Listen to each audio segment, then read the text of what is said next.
for this hour. Construction of the International Gateway Port in northern city of Hải Phòng kicks off under the Vietnam 2020 Seaport Development Plan. We'll then take a look at the current situation of wages in FDI businesses.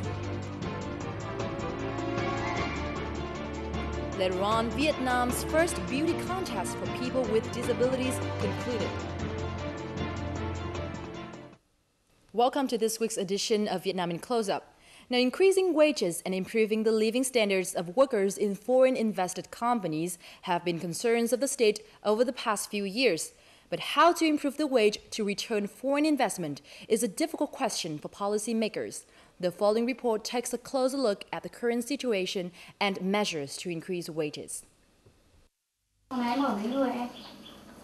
Working for a foreign invested mobile phone factory in Yên Phong Industrial Zone, Bắc Ninh Province, Mai Thị Kiều can earn only $145 a month.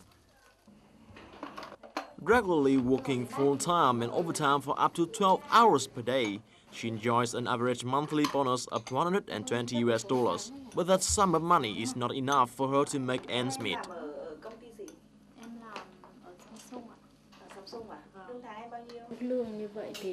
It's too tiring to work at such intensity.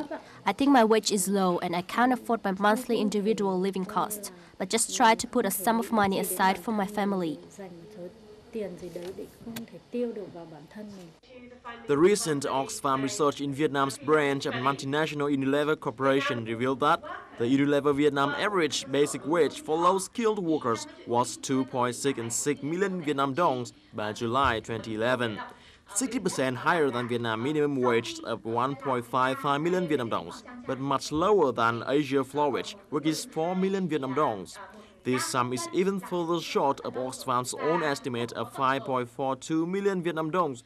What we found was that although the policies at the global level are pretty good, generally speaking, the pressures on the operations and the sourcing managers at local level means that they pushed the costs down, the wage costs down.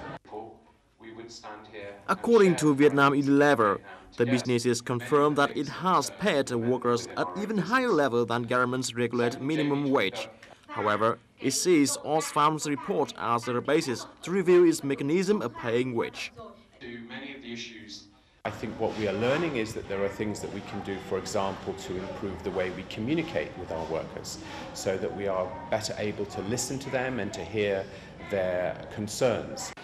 The state has set a minimum wage level based on people's minimum living standard.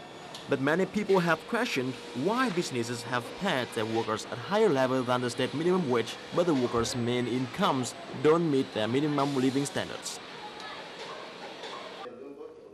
At a recent workshop held by National Assembly's Committee of Social Issues, experts have pointed out that the minimum wages for workers currently meet only 70% of the minimum living standard cost. Obviously, pay rises are necessary. The current minimum wage of Vietnamese workers is very low. If it raises intensively now, many businesses wouldn't survive. That is why when we propose to raise the minimum wage by 20 to 25%, many businesses opposed the proposal. So finally, the government decided to increase the minimum wage by 17.3%.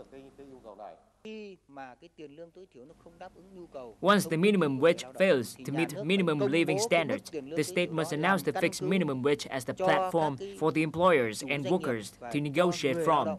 In addition, the trade unions must fulfill the duty by protecting workers' rights.